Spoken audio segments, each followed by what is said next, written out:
So does this mean that nothing now can stand in the way of Donald Trump and his America First agenda? We'll be discussing this and all the issues with our guests. Here in the studio, in the first hour of the program, we're joined by Nita Wiggins, lecturer at Sealspo and author of the book Civil Rights Baby, her story of race, sports, and breaking barriers in American journalism. Nita, thank you for being with us. Thank you, Mark. Please continue, Nita. Okay, well, let me start with this. For the third time in 40 years, the U.S. presidential inauguration day is the same day as the Dr. Martin Luther King federal holiday.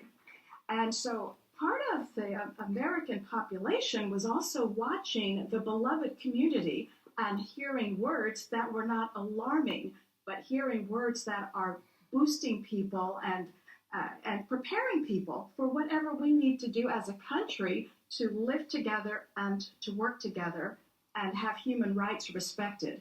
And the daughter of Reverend Dr. Martin Luther King and Coretta Scott King, of course, Bernice King, she said today, quoting her father, "What affects one directly affects all indirectly."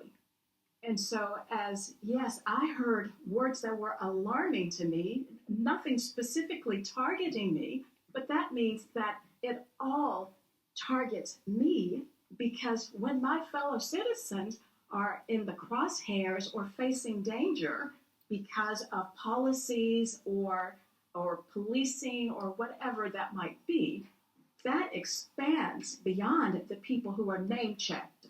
As I've heard people tonight mentioning that the new president name-checked people, and that makes more people vulnerable beyond those people who are specifically called out. I'm going to load this question, and people say I shouldn't, but I'm going to load this question. When you see the acronym MAGA, do you think Make America Great Again, or is it really behind that, Make America White Again?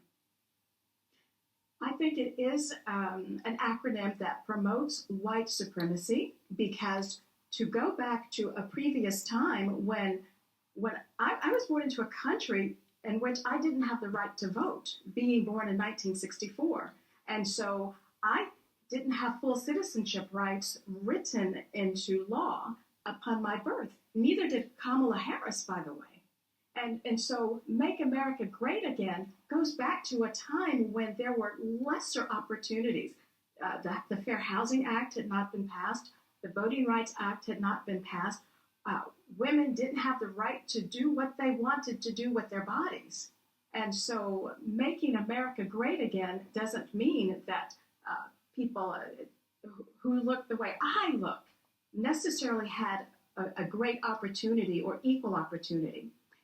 People survived and thrived and succeeded, of course, but why do we have to keep putting up those obstacles to some people? Why do some people from their communities, and it could be any number of communities, why do those people have to fight more to live with full humanity?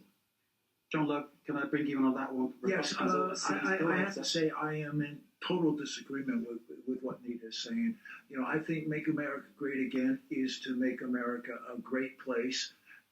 We've suffered through 4 years of very tough years under Joe Biden, high inflation, completely out of control southern border, actually all borders. We have lots of conflict going on around the